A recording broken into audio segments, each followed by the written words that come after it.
পাঁচ পাতা মোড় আমাদের সামনে দিয়ে ধীরে ধীরে পাঁচ মাথা বৃন্দাবন দাপুর যুগে বৃন্দাবনে শতকোটি গোপিনীর সঙ্গে যে রাসলীলায় মেতে উঠেছিলেন ভগবান শ্রীকৃষ্ণ, সেই রাসলীলা ভঙ্গ হয়ে গিয়েছিল যখন দেবাদিদেব মহাদেব তিনি ছদ্মবেশে, মহিলা ছদ্মবেশে তিনি গোপিনীদের মধ্যে ঢুকে গিয়েছিলেন রাস অঙ্গনে। তখন ভগবান শ্রীকৃষ্ণ অন্তর্হিত হয়েছিলেন, কারণ তিনি বুঝতে পেরেছিলেন কোন এক পুরুষ প্রবেশ করেছে ওই রাস অঙ্গনে। তিনি রাস অঙ্গন ছেড়ে চলে যান। তখন যোগমায়া তিনি দেখতে পান যে দূরে ঘোমটা দিয়ে দাঁড়িয়ে রয়েছেন একজন পুরুষরূপী মহিলা। দেবাদিদেব মহাদেবের দেখা তিনি পান এবং তিনি ভর্ৎসনা করেন মহাদেবকে যে কেন তিনি এই রাস অঙ্গনে উপস্থিত হয়েছেন, তার জন্য আজকে কৃষ্ণে এই রাস অঙ্গন ছেড়ে বেরিয়ে যেতে হল।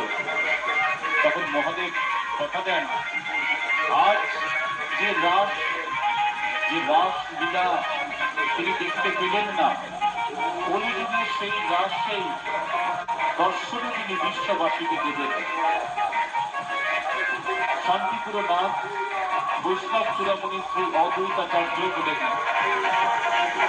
মহাদেবেরই অবদান এবং তার হাত ধরেই তাই এই কলিযুগে রাসযাত্রার সূচনা, যা আজ বিশ্ববাসীর কাছে সমাদৃত।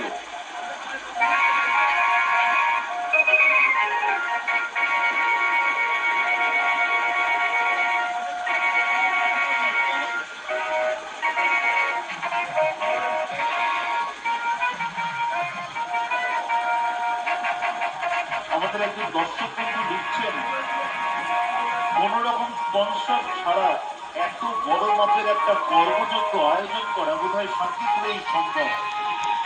সত্যি একটু শান্তিপুরের মানুষ বরাবরই একটু আবেগপ্রবণ এবং তাদের আবেগ শান্তিপুরের প্রতি, শান্তিপুরের মাটির প্রতি বরাবরই একটু বেশি। এই শান্তিপুরের ঐতিহ্যকে, সংস্কৃতিকে, উৎসবকে বাঁচিয়ে রাখার স্বার্থে তারা এই আয়োজন।